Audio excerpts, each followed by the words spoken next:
Welcome to the Builders Podcast. Today we have a great guest. His name's Wilson Mattos. Wilson is somebody I've known for many years, 12, 13 years. We first met at a seminar down in Florida. We'll talk all about that. And I've kept in touch with him all these years. We've remained good friends. I actually worked for his company for a couple of years. Will is one of the most brilliant guys that I know. Him and his partner. They have done amazing things. We talk about partnerships. We talk about his journey and how he ended up where he was. He started out in the corporate world, working his way up the ladder and almost got to the top and bailed. Decided to do something else that he would enjoy. Ended up becoming a leader, a business person, a entrepreneur that's done very well. And Rapid Crush is a great company. He's got a lot of experiences he shares from that and how they built that over a decade. So great stuff, great topics, great friend.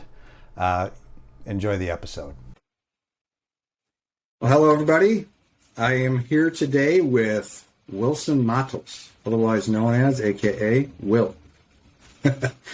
Will and I go pretty far back in the internet world, in internet terms. We go back into the 2000s somewhere. I think I don't know if we crossed paths before the seminars we were in Florida at, but we were at a seminar back in, I think, 2009, and I think we met there. And then I was speaking at that one, and then the second one we did, or I did, was your seminar. And I believe I spoke at that one too. But that's how we got to know each other, hung out, and stayed in touch over the years.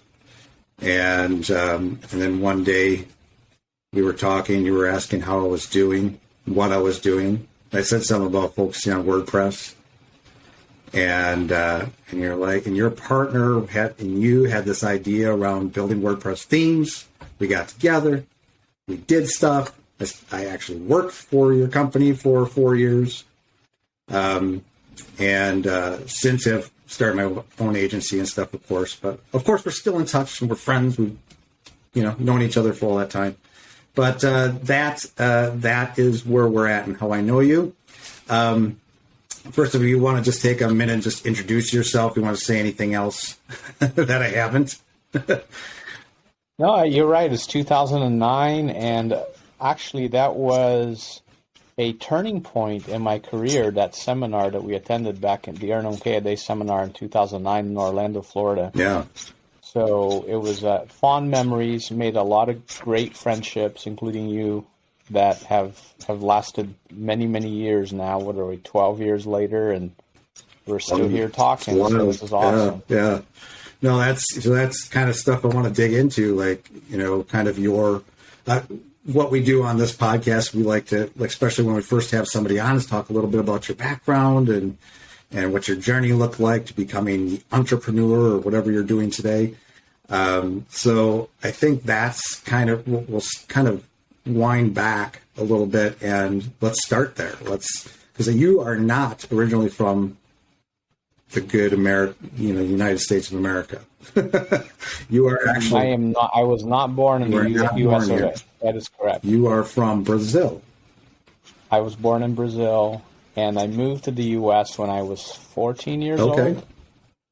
Yeah. I don't think I didn't speak a word of English until then. Yeah, I don't think I know that story. So, how did you move to the U.S. or why did we move to the U.S.? Is it your family? The story is not too exciting. My mom and dad got divorced, and back in the mid to late 80s, countries in South America predominantly were very macho-driven countries, right? So at that time, a divorced single mom didn't have a whole lot of opportunities. So my mom had an opportunity to come to the U.S. and then bring me and my siblings over. Interesting. And I originally came to just study and just started forming a life here. I went to high school in New York City. I came and started high school like I said, I didn't speak a word of English when I came, so it was an interesting thing to learn a new language while going to school at the same time. Yeah. But I just went to high school in New York City, moved to California to go to college, lived in different places, California, Hawaii, New York, back to California, and today I live in Florida. Yeah. Yeah, you just recently moved to Florida. Very recently, just a few months ago. You escaped California. No, that's awesome. So, I mean, so along the way, so you went to school for what? What did you go for business? I went to college and I got a biology degree because I wanted to be a doctor. My entire life, since I was a little kid, I wanted to be a doctor. Until I got to college, and to be very direct, I hated school. And I just couldn't fathom being in school after college for another 6, 8, 10 years, including residency and specialties and stuff like that. So when I was a sophomore in college, I got a job at a computer lab for students with disabilities. And I was already pretty passionate about technology. You know, I think I got my first computer as a sophomore in high school. And I've always been one to tinker with tech and loved gadgets. And my mom will tell you stories of the things that I would take apart and put back together and combine electronics to make other electronics and stuff like that. So when I first got the job, I thought, you know, I love technology so much, but I don't want that to be my job. I want that to always be a hobby of mine. But when I started working in it, I figured that it was an even bigger passion. So I went down the technology route. And I actually worked in information technology for a little over 20 years. Yeah, you were working for some decent sized businesses and stuff. Yeah. Yeah, so I worked for some fairly large software companies as a consultant, and worked with Fortune 500 and Fortune 1000 companies. And my goal in college, pretty towards my senior year in college, I was working full time and going to school full time. And my goal at that point became, forget this medical school stuff. I don't want to do that anymore. There was another reason I didn't want to do it. When I was a junior in college, that summer, I volunteered to be a research assistant at a hospital, and I also volunteered at free clinics as a translator because I also speak Spanish. And so it got me pretty disgusted with the whole system of healthcare in the United States, and I'm sure it's not any better anywhere in the world, but it got me pretty disgusted with how things worked. And so I decided I couldn't do it. Like, for example, I couldn't turn a patient away because they didn't have insurance. It wasn't the thing for me to do. Big of a hurt. And I understand why it happens sometimes, and I get that nothing is free in this world. I don't think everything should be free for everybody, but for me, turning somebody away was a really difficult thing. So I just decided that I couldn't make those choices. In a similar way that I couldn't be a soldier because I couldn't make the choices that they have to make in a split second in a situation where they find themselves in, right? And we know what we're talking about here. So it's not that I look down upon them in any way, shape, or form. I'm very thankful for our armed forces and for what they do. But I couldn't do it. So I decided to go down this other path of technology, and I've always been pretty driven. So I set myself a goal to be a CIO of a large organization pretty quickly in my life. And I was getting really, really close. Before I was 30, I was the director of IT for Paramount Pictures Worldwide Networks. I was director of systems engineering for Paramount, and it was then that I decided I needed to do something else. So as I was climbing the corporate ladder and almost achieving my goal, I decided that something else was in order. So I went back to work for another software company, and for the first time, Matt, I think I've told you this story before. For the first time ever, I had a job where I worked from home, made my own schedule, worked with really brilliant people, and controlled my life, so to speak, with one exception, and that is that in a corporate environment, I was just a number. Yeah. And we've all seen that, we've all heard that, some of us have experienced that. And so I decided that I wanted to perpetuate that situation. So unlike most folks that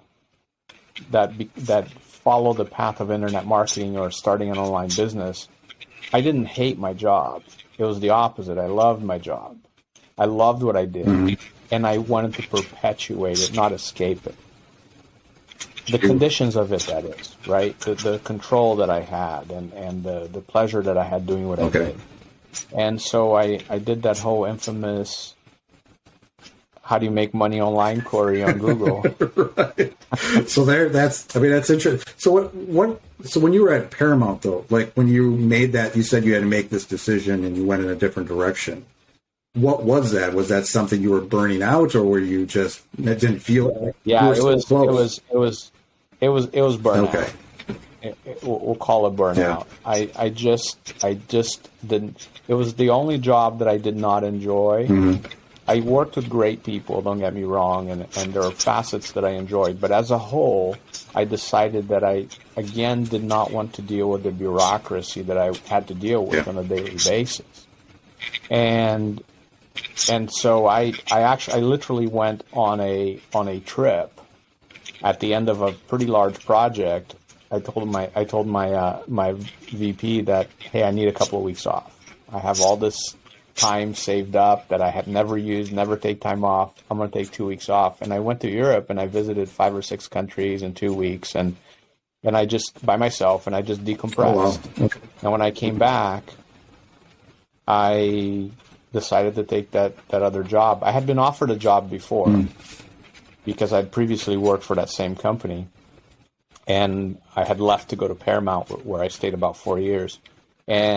But it was a systems engineer job, and I wasn't going to take a step backwards. It was my view, right? Here I am, a director. I manage a whole bunch of managers and a whole bunch of systems engineers. I'm not going to go back to being a systems engineer. Yeah. And when I came back, I said, I'm going to go be a systems engineer because I'm tired. I'm tired of what I do. I'm tired of the bureaucracy, and so that's what I did. And I worked at that company for a few more years, and I fell in love again, like I said, with the whole concept of controlling my own destiny, which is interesting because I first started an online business back in 1994, the early days of the internet. I had a web hosting company. Did you? I did, back in 1994. I had a Linux server at my house with an ISDN line that was pegged full time, and I used to charge $100 per web page per month. I would do the design and the hosting. Wow. And the most difficult thing of selling that service was explaining to people at that time what the World Wide Web was. Sure. Those were the early days where registering a domain name required you to download a file via FTP, which is all the domains listed in alphabetical order. So you had to check if the one you wanted was there or not. And then there was a form, which was just text in an email that you'd copy and paste into an email and request the registration of the domain that you wanted if it wasn't on the list. Wow. And about 24 to 48 hours later, they would register it for you. It used to be free. And just all the great domain names were available, all of them. Whatever you want to imagine that would go for tens of millions of dollars right now on the market. It was all available. So I missed that boat. But I bring up that story because I decided that at that time that I didn't want to be a business owner. At that time in my life, I ran that business for about a year and a half. never really made much money because, again, I was swimming upstream. I was too early to the game, right? And then when people started back like about late 95, early 96, when people started realizing what the web was when companies like Earthlink came about, and you could now get a dial-up account for internet access pretty easily, and they started including web hosting with your account. And so you could host a page or two on your account. So now there's my competition, right? And I said, forget this. I got a lot of cool toys out of it. That's where my profit went for, more tech gadgets and cool printers and nice computers and stuff. And I decided, you know what? I just want to work for somebody. I don't want the headache of being a business owner. I don't want to have to sell. I don't want to have to manage, right? Yeah. And so I just continued down the path to try and become a CIO. And so it was kind of a turnaround to come back in around the 2007 timeframe to do that search. How do you start? How to make money online? Well, then how did that happen though? Like, you were enjoying your job, but now you're just out of curiosity. You started doing these searches, or yeah. Again, it was to attempt to perpetuate. Like I said, I love this. I don't want to go to an office again because going to an office, I think, is one of the most inefficient things humans ever do for work to achieve stuff. Yeah. I spent, the last time I was working in an office that, I work in an office, but I don't consider this like an office environment because I have one office leased in a corporate executive suite, and like there's nobody here that I talk to, right? Yeah. But in a regular company corporate office situation, I'm not a believer in it at all. I used to spend a good 6 to 8 hours in meetings a day, and then I still had to do my job after. Right. Yeah. And so we had meetings to talk about planning the meetings that we were going to have for later meetings. And it was that kind of bureaucracy situation that drove me nuts. Yeah. So when I started working for the software company again as a systems engineer, I came to love working from home, came to love setting my own schedule and having the flexibility that I had and travel. I could travel again. I would set the travel when I wanted. I could work with customers that I wanted to work with and work with really, really brilliant people. And I decided I wanted to perpetuate that regardless of me being just a number, because I knew that at any given time I could get a phone call saying, we don't need you anymore. Right? And at that point, what were my options going to be? Those types of jobs weren't readily available. So it was like, and now back to an office. I was always very marketable. I was always pretty distinguished in whatever industry I was in. I had great connections and great reputation, and I did some really cool stuff. Like, here's a little trivia for you. I'm the first certified Linux instructor on the planet. No. I am. Whoa. I have the certificate to prove. That's going in the show notes. We're going to get a picture of your certificate so we can put that in there. So I will have to find it because I just moved, so it's in boxes. It's in a box somewhere, but I do have it, and someday I will send it to you, and you can update the podcast page. Okay. But it wasn't a matter of being marketable because I was marketable, and I would have not been without a job for long. But it was, again, what type of job am I going to have to settle for? Right. So I did that search. Back in probably late 2006. And I formed my first company in January of 2007, my first corporation. And then in my spare time, I just kept on trying different things, to try and make money online. Yeah. And like most people that enter this market and achieve some level of success, in this market, I mean internet marketing or digital marketing. Right. Most people that attempt to do this struggle for a couple of years. At least this is like the baseline story that I always hear from people that succeeded. and they struggle in different ways. I mean, it's far and few between the individuals who just decide that they're going to do this and automatically achieve success, right? So like everybody else, or like most people, I bought a lot of courses, I chased a lot of shiny objects, I tried a lot of different things, and I still had this idea that I wanted to do it differently, and that for some reason I had a block about using my skill set, which was in technology. Right. Because I wanted to leave, quote unquote, technology, right? I wanted to leave, and I put that in quotes. I didn't want to be in technology related areas. I wanted to just be a pure marketer and advertise and sell stuff and, you know, buy pay-per-click ads and make money on an arbitrage basis. And, you know, that's what I had in my head. Yeah, I mean, not to cut you off, but, you know, like, I mean, that's the same path kind of that I went on, you know, like I was doing other things. I was actually, insurance was my thing and some other stuff, but I kind of went through that same kind of trying to find my way and try all these different things. And it depended on who you were learning from, if they were scamming you or not, or all these different, you know, opportunities out there, and you just kept trying things and trying things and trying things. But I can relate to that. But at the same time, I was like, there's something in, you know, like I think one of the things that I did pretty early on is I created some courses and stuff too, and I sold those. But I always tried to, I remember my first course was on a website called webofopportunity.com. And I even had a jingle for it. I would say webofopportunity.com, something like that.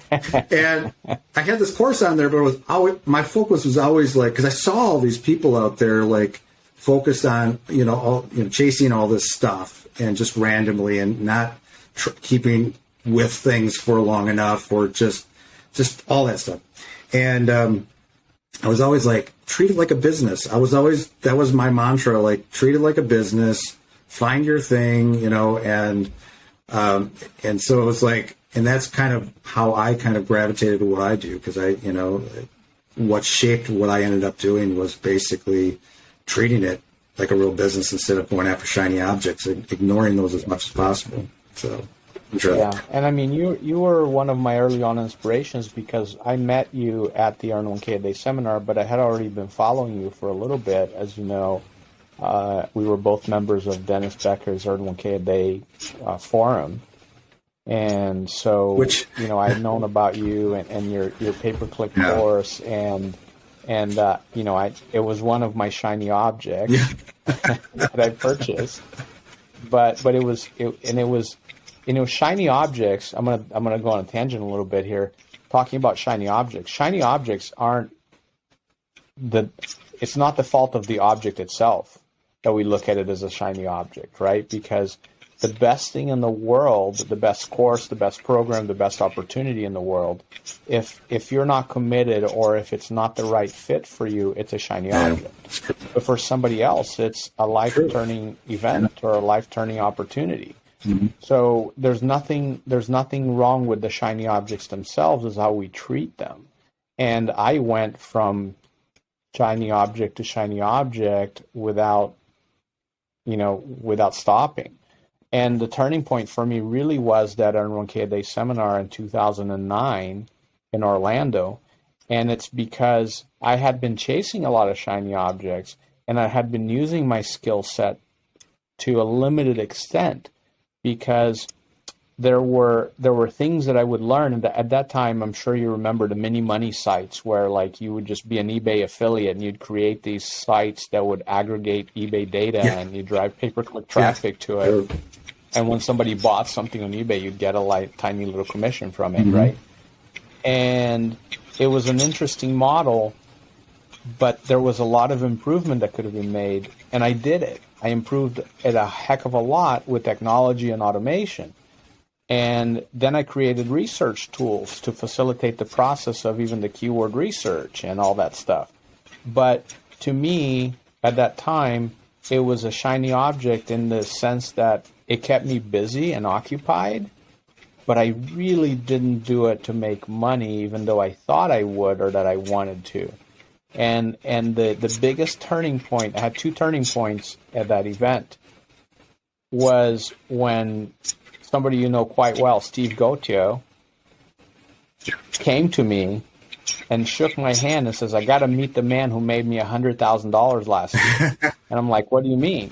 Well, that little script that you developed for the eBay research that you shared in the forum for free with everybody, that script made me $100,000 last year. And I'm like, gotta love Steve. I'm glad it made somebody some money, because I certainly didn't make me any, right? Right. And it was, again, because I was tinkering and doing things that I was loving. I was pursuing a passion rather than a business, right? I'd spend countless hours automating stuff and doing cool stuff. And then when it was done, I'd get bored and go to the next thing, because, again, I wasn't running a business. It was this big challenge. Yeah. I love challenges. I love solving problems. I'm like an innate problem solver. Like that's if I had to say, like, if I could only say one thing about myself and describe myself in one way only, is that I'm a problem solver. I love solving problems. Yeah. I solve problems when I'm awake, and I solve problems when I'm asleep. And that's no joke, right? That's who I am. So I would see these problems or these opportunities for improvement, and I would just go to town. And then once it was solved, I'd go to the next shiny object. Yeah. Right, and then there was another thing that was kind of it wasn't as much of a slap on the face, but it was a wake up call. I had also developed these little scripts to make things easier for myself that I hadn't shared yet, and I showed to a couple of people, and one of them was something that became called the Easy Redirect script, which was a way to create short links and redirects on your own domain. Yeah,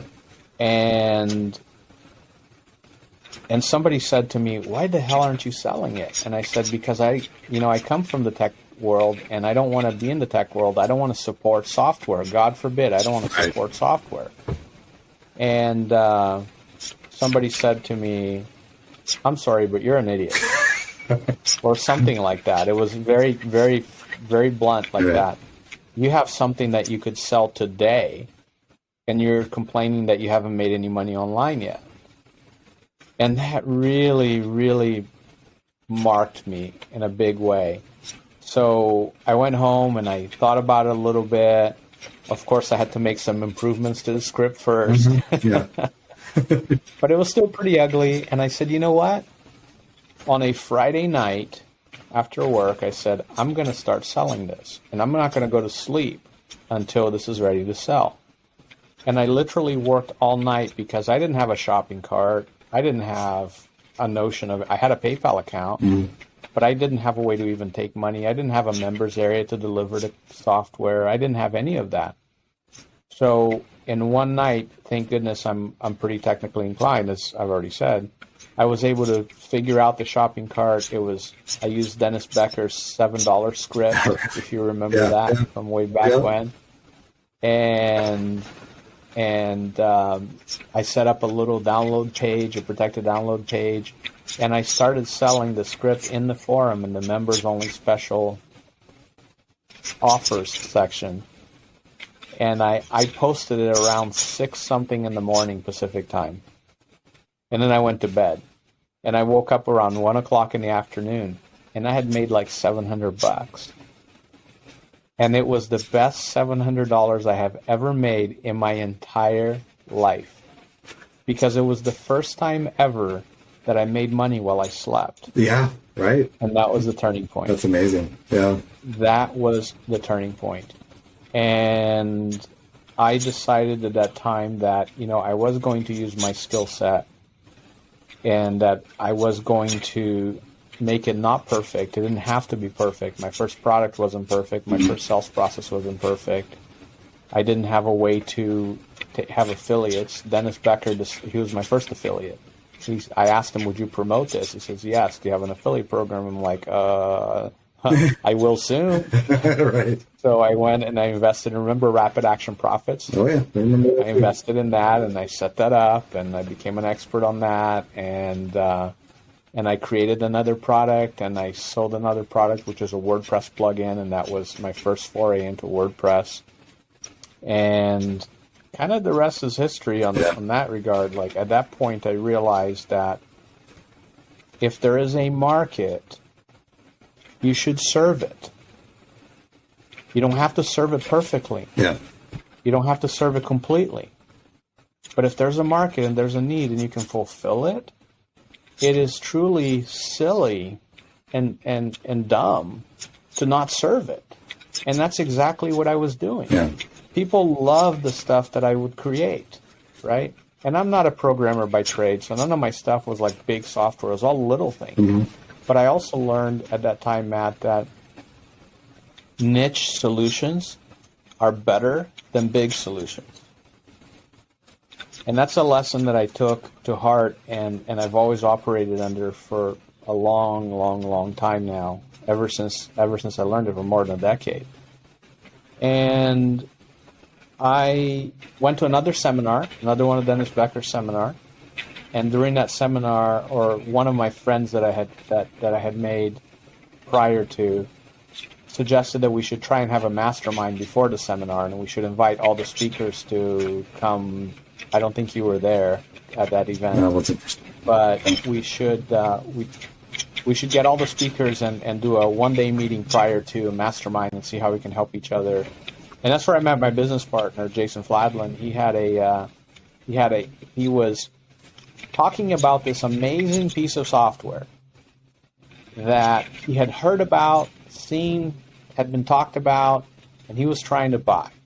And it was a piece of software that would clone WordPress sites. Yeah. And he was really mad. I remember him being visibly, you know Jason, so he's very animated, like outward and energetic, right? So he's like slamming the table. I can't believe I can't buy this piece of software. And he couldn't buy it because every time he went to buy it, he'd go to the website, and the website was closed. Because literally closed, like our store is closed. This is an online store. Our store is closed. We're only open during business hours. Oh, really? But it never said what the business hours were, and they were somewhere outside the U.S. Oh, my goodness. They could never figure out when to go buy this thing. And every index, and I was like, let me go research this. I can't believe this.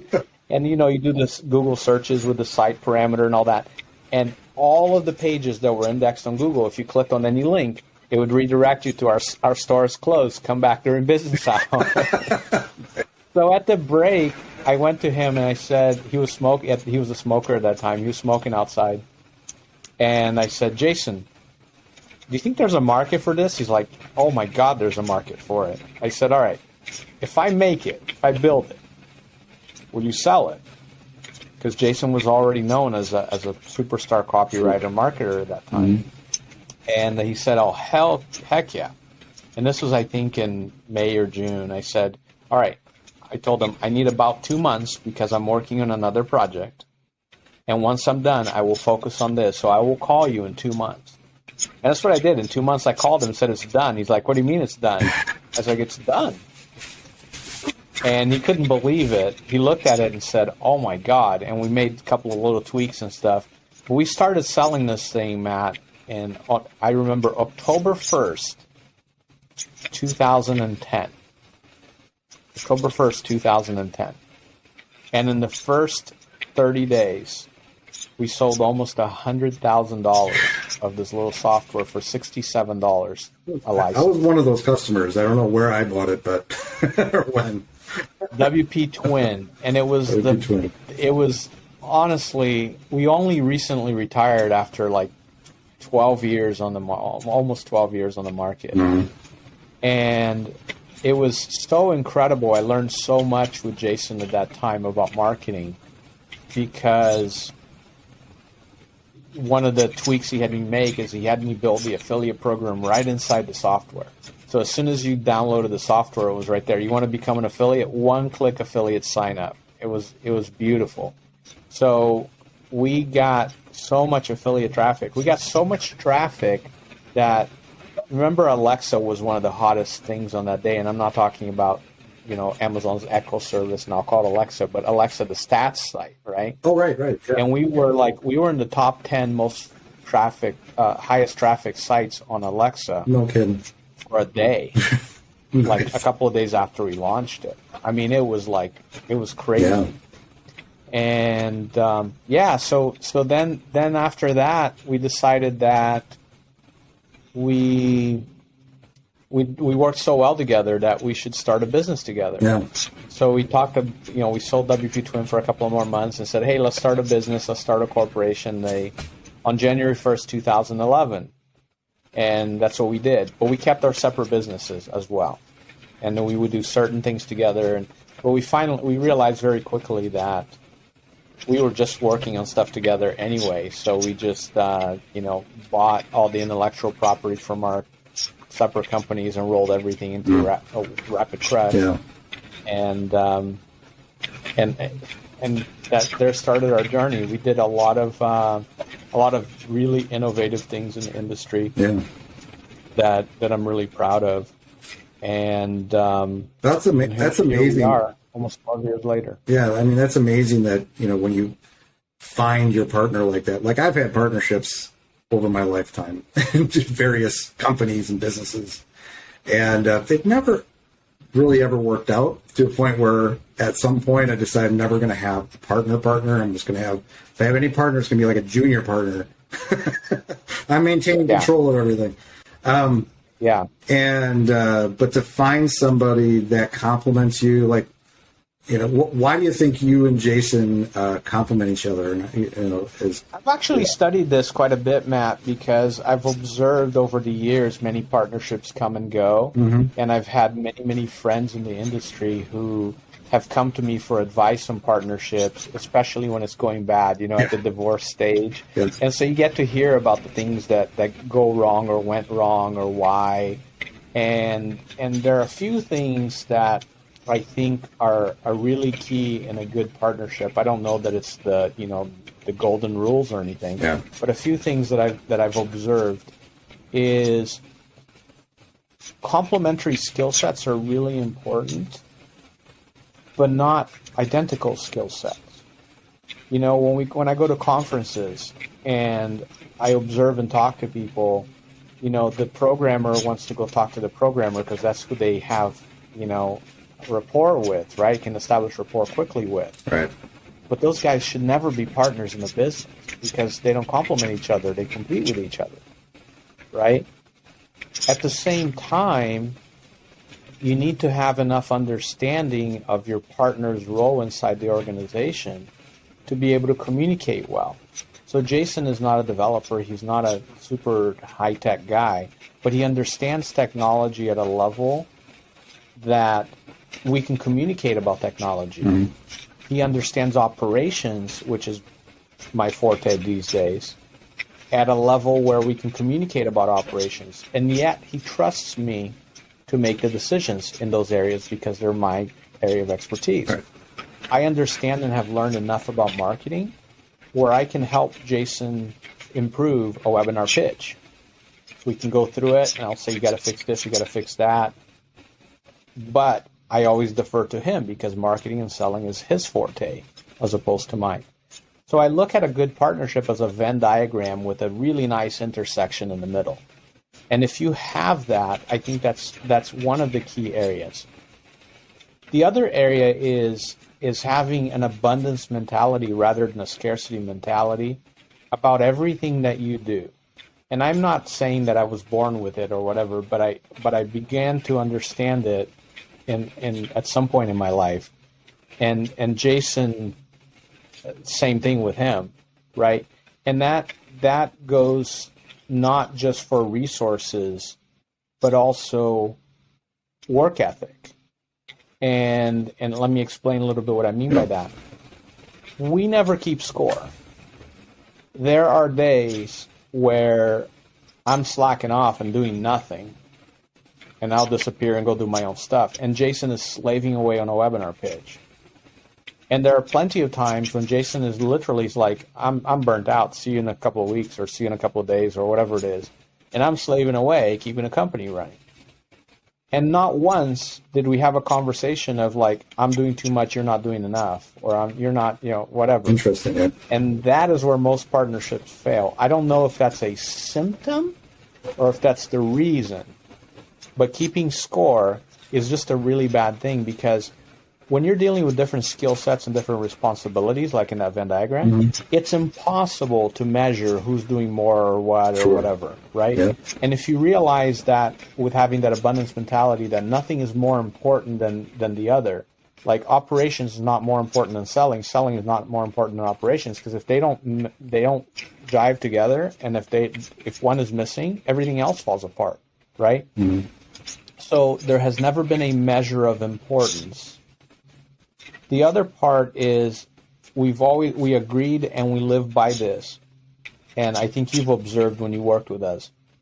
We check the egos at the door when we go to meetings and we're discussing stuff. I cannot, we have a level of communication. Like Jason and I, have worked together so long. We talk in shorthand most of the time now, right? Like, I know if he starts a sentence, I can almost always complete it, and it's vice versa, right? Yeah. We know what each other's thinking, and it's funny to be in meetings explaining stuff to people, and I'm like, okay, he's going to say that next, and he says it, right? Because I know it's not that it's scripted. It's just like I know where his head is, right? But there are a lot of times when we strategize in a room in front of a whiteboard, when we meet physically or on a Zoom session, and I'll say to him, dude, that's the stupidest idea ever. Let's move on. And he's like, yeah, you're right. That's stupid. None of us get offended by it. It's just like we move on. We have plenty of dumb ideas, plenty of stupid ideas, and the faster we can categorize them, the better, right? And if we call each other on it, that's it, right? And there's no, I'm not going to be hurt because he called my idea stupid. I don't care whose idea it was that worked or didn't work or whatever. It just doesn't matter, because at the end of the day, the result is the same. We both achieve success. If we're successful, we both achieve success equally. Right? And I think that's really, really important as well, is to check the egos at the door. And then there's a level of trust. I think trust is really important. If you can't, I would trust Jason with a PIN card to my ATM card, right? Sure. A PIN code to my ATM card, and I've, there's no situation where we wouldn't trust each other and achieve that level of friendship. That's really important. And I think that's really important, right? Yeah, I mean, I was thinking about what partnership I had years ago, and one of my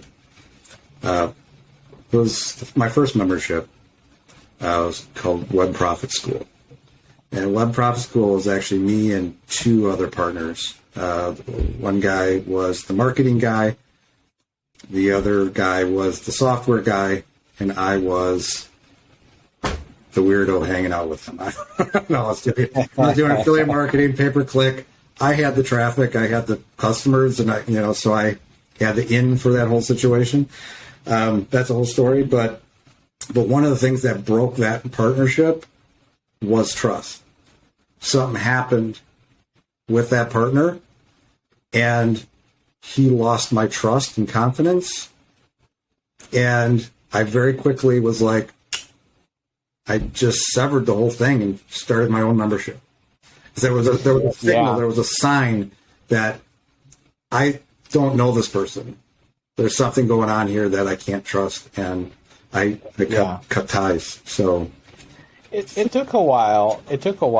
But we definitely started with a lot of common ground, And I don't know how much this matters. It just for us, it just is. Jason and I both came from not a whole lot, right? So we both struggled to earn what we've had, what we've achieved. So we have a very similar sense of work ethics, right? Like, you work hard, you get something out of it, right? And we both believed in contributing to the world. And the easiest way for us to contribute to the world was to make money and donate charities that we wanted to help. Yeah. So we did that, right? We agreed right off the bat that a certain amount of money every year was going to be donated to charity. So we had a lot of similarities in our view of the world that allowed us to probably achieve a level of trust pretty quickly from the start, and then build upon that. Now, it wasn't always unicorns and roses. I mean, Jason and I went through a rough patch for a little while where, we kind of distanced because of life reasons. I went one way and he went another, and we were kind of just, it was almost like we were running two separate companies at the same time and driving the employees in the middle of nuts because we were just going in different directions. Yeah. And it came to a point where we had to sit down and have a good discussion. I was like, I told him I love you like a brother. He said the same thing back and said, but we're not going on a good path. So, I'll still love you, but I think we either fix this or we part ways. And we did a whole bunch of self-counseling for about 3 months. And we emerged from that stronger than ever as partners. But the trust had never ended. Right. It was just like a different path scenario. Yeah. It was just a different. We're committed to different things in the business and in our lives. I feel like we're that long, but that trust had never left. Right. That length of time, you can't expect everything to be perfect all the time. You've been together for 12 years. Right. So you would expect at some point, your lives are going different ways. You got different ideas and things. So many things can happen there. Yeah. But trust is really, really important, and with that comes respect, right? We respect each other tremendously. I was thinking of that word, like respect too. You also respect each other's brains. Like you're both obviously brilliant people. And, thank you. You have some incredible ideas, and that's something I want to dig into. Like, how do you come up with these great ideas? But it's that though, you respect each because you both do bring to the table some form of brilliance, and that has to bring that respect. Like you just respect each other from that perspective. I think, so respect is really important. And when I said, we call each other's ideas stupid, that's not lack of respect. That's just the shorthand we speak in, right? Yeah. That's just like we're in work mode, right? But respect is respect for the individual, respect for the ideas, respect for the way of life, respect for, just all the way around, and respect for the skill set. Yeah. And respect from the skill set goes back to, I think, that Venn diagram that I talked about. I understand enough of what he does to respect how brilliant he is. Mm-hmm. And has said the same thing to me. He understands enough of my stuff to know that, like, I'm really good at what I do, right? And I think that's really important. Respect builds trust. I think that's a requirement for trust, is that respect to be there. And but every partnership that I've ever seen break up has been like, oh, so and so isn't working as much as I am, or I'm the one that's contributing, I'm the one that's bringing in all the affiliates, or I'm the one that's doing all the selling, or I'm the one that's doing all the programming, or I'm the one that's doing, like, anytime that mindset starts setting in, if you don't keep it in check, and by the way, I'm not going to tell you that I never thought that way or never felt that way, but I quickly put it in check. I quickly analyzed it and said, why am I feeling this way? And I'm sure Jason the same way, right? But then we analyze what the other brings to the table and is like, this is a bad thought that I just got to let go of, right? Yeah. That's interesting. And it's also you two, have built a great team around you too. Like, I know you like from support and from all the people that you bring on board that work with both of you, and just the things you do at Rapid Crush. Like I'm not there anymore, but I tell you, I learned so much in those just couple of years watching you two work and seeing what you do. Like I said, like ideas alone, like you were good at coming up with ideas and you didn't know it probably before you met Jason, but he just brought that out of you probably more. But yeah, that's an interesting point, Matt, because I've never defined myself as a creative person ever, but you're a creativity is a keystone of problem solving. Yeah, right. So in the creation sense of creativity, I just never had a channel to explore. nor did I have somebody to explore it with. Yeah. And so now, and ever since I met Jason, I realized that, yeah, I'm a pretty creative person, but I need that support around me, right, in order to bring it out of me. And Jason does that. But I'll tell you, the team, you brought up the team, so let's talk about our team a little bit, because we absolutely, I feel like we have the most amazing team in the world. And you may not work for us, but you're part of the team because we're one of your clients now, right? Yes. And I think surrounding yourself with the right people. I told you I loved working at that software company because I worked with brilliant people. Mm-hmm. I work with brilliant people now too. And it truly is amazing when you have the right team behind you, what you can do. Well, and you take care of them, because you're one of the things that I was always impressed with is the length of time people are with you.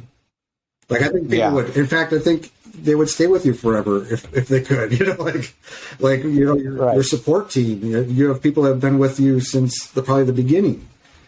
Yes, we do. Amazing. Yeah, we just celebrated, in fact, a couple of 10-year anniversaries for staff members. That's awesome. So, yeah, I told you about my skill. I told you about my personality. But there's one thing that I've done at Rapid Crush that makes it what it is focus on culture, mm-hmm. and instill a culture in the team and demonstrate a culture expectation, as well as demonstrate my actions within that are congruent with that culture. And that is that we take care of customers first. And you ask any business and like, customer first, but they don't live it, right?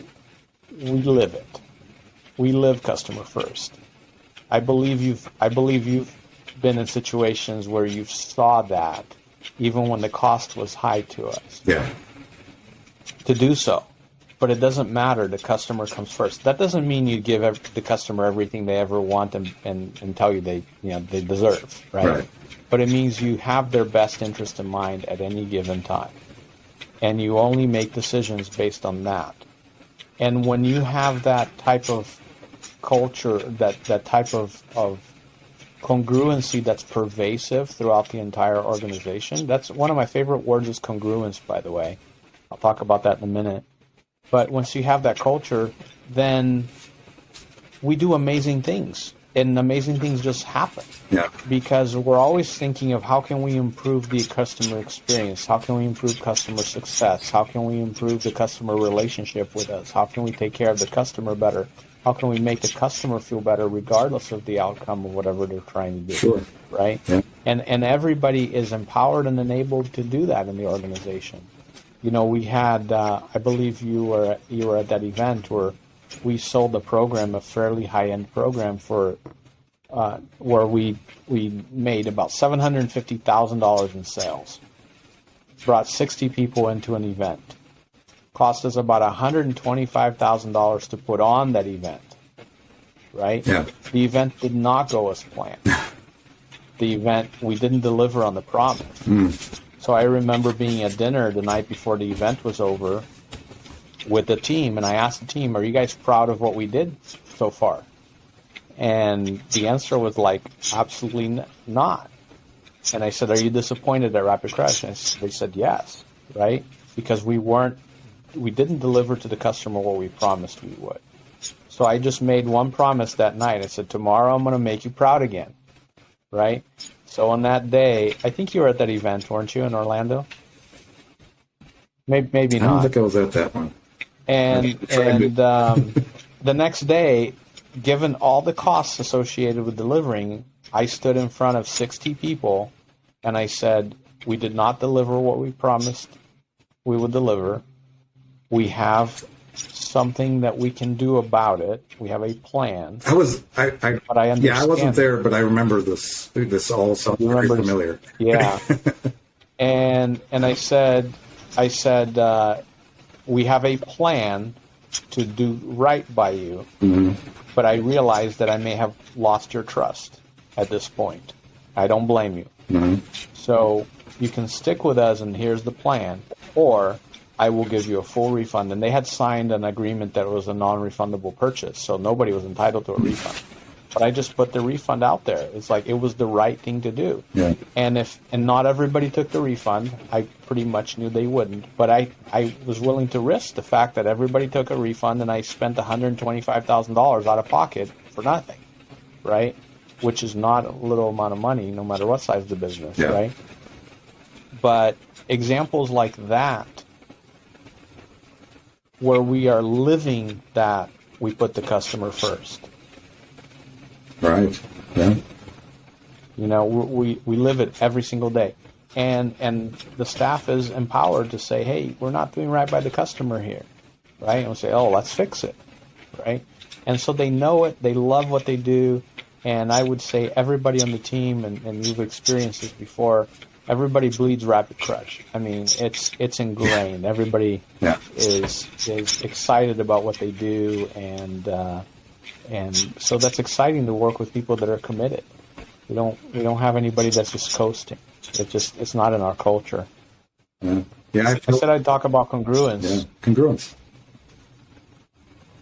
Congruence is one of the most important words for us as it relates to business and also how we treat people, right? And this is what I see a lot in the world today as general, and will be very general, is lack of congruence, right? You see the news headlines all the time. And if you analyze what this celebrity or this politician or this whatever is saying today or doing today versus what they said they would do yesterday, there's just a tremendous lack of congruence. And incongruence causes distrust, right? When you're incongruent with your values and you're not living your values, like I talked about customer first, it is very obvious to anybody around you. And that, let's talk about customers. When you're not being congruent with your messaging, with your delivery, with your way in which you interact, customers realize it, whether it is, they realize it consciously or not. Even if they don't consciously realize it, they see it, right? So being congruent with your values, not situationally congruent, and not Jason and I have this saying, like, he or she is situationally ethical, right? Like, depends on the situation, they'll do the right thing. If the situation is wrong, they will very quickly stab you in the back, right? Kind of scenario. Yeah. And being congruent, behaving congruently towards your team, towards your customers, is absolutely critical, in my opinion, towards long-term success. That makes sense. We've always looked at business from a long-term perspective, not a short-term perspective. In fact, one of our core values, when we had written core values, we don't have written core values anymore. We just do right by the customer, and that's enough of a mission statement for us, or a core value. But when we had core values, one of them was never sacrifice long-term profits for short-term gains. And again, that is congruent with take care of the customer, right? Do what's right by the customer.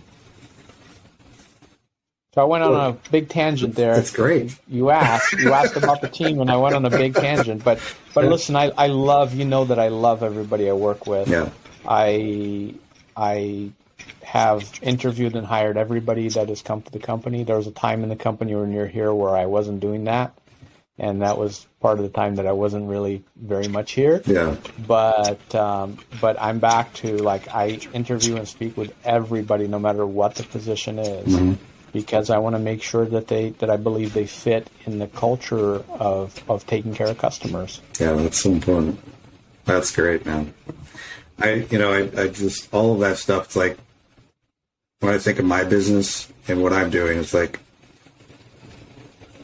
almost want to use Rapid Crush as a model for how I approach what I'm doing. But, I feel the same way about, from an agency perspective and taking care of clients. I'm always thinking of better ways to take care of them. And it's all those things you talked about. I think it's important for, in the long-term thinking is, like trying to do something that isn't completely ethical or is not congruent with what you would normally do, just because you can have a big payday or, something, that, I think it's some people can live with themselves doing that too. I think that's some part of it too. You got to have some kind of compass that you go by that that doesn't feel right. I'm not going to do that. I'm not going to, and again, like with the team and stuff, but, trying to instill that in everybody that you hire, that everyone's kind of on that same page. I think it's really important. It's a great conversation. I have a little bullet list over here to the right with at least 5 more things we could talk about, but you got all day? You want to stay for a few more hours? Well, how about we do a part 2 at some point in the future? We could. Yeah, definitely. Awesome. Dolan. So Dolan was all excited because he was my first guest. And then he was my first second guest. So I might have to make him my first third guest coming back. That's awesome. That's awesome. Dolan, and for those of you watching the podcast who have not heard of Dolan or may not have heard that interview, I don't know what he said, but whatever it was, you got to watch it. You got to listen to it. Yeah. He has been instrumental in my career and in my life. Dolan was my boss back in 1999. And he is not only one very funny individual, he is one of the most caring, genuine people you will ever meet in this world. And I just love him to death. I would not be where I am today, Matt, if it wasn't for Dolan. Wow. So he was that instrumental in my life. And I worked for Dolan for probably just a couple of years, 2 to 3 years. And we remained friends for, I've known him for more than 2 decades now. And we went, we can go years without talking. And it's when we just pick up the phone, it's like we just talked yesterday. Yeah. That kind of relationship. Yeah. He is an amazing individual. And I'm glad I was able to introduce him to your life too. Yeah. Because that's how you get to meet him, is through me. That's right. Yeah. Yeah. No, he's a great guy. If you listen to this, Dolan, you're awesome. Yeah. So, and like when I say he's funny, he's really funny. I'll tell you my first story. The first time I worked for a software company and my manager left, or they split the territory, and Dolan became my new manager. And I was on a project working for a customer, so I didn't get to meet him for a few weeks. First time I walk into his office, sits across the table from me and says, "Will, how do I put this? You're like a 40-watt bulb." I'm like, "A 40-watt bulb?" He says, "You're lit, but you're just not very bright." And I'm like, I think I turned about 10 shades of white. And then he just busts out laughing. And I'm like, that's my first interaction with my new boss. Oh, man. And it just went downhill from that, but in a good way. So that sounds like something he would say. Every once in a while, you hear Dolan and I talking, and says, "Man, you're like a 40-watt bulb." The joke that's lasted 22 years. Man, I have a lot of great conversations with him outside of this, podcast. Obviously, we've talked on numerous. He's on social media. We bump into each other a lot. So great dude to get to know. So I will stretch this out a couple more minutes if you don't mind, and I will talk about another thing that I've realized in my later years how important it is. Okay. And that is to surround yourself with good people. Good people that are congruent with your values. And I'm not talking about politics or any of that stuff, because that's all messy stuff, but just people that you know are genuinely good and view the world in a similar way to you and want to make a difference and are just genuinely good, smart people. And that is so important. I've stayed away for years now from social media because I don't believe it is congruent as a whole with my values. I don't get into the arguments and fights and discussions and flaming and any of that. Yeah. I haven't posted on Facebook for probably a good 5, 6, 7 years now. Something like that. I do use Facebook for business type stuff sometimes, but I don't look at my news feed. I don't want to see what's there. I don't want to see what somebody ate, what vacation they're on, who they're mad at, what their dog looks like. It just doesn't matter.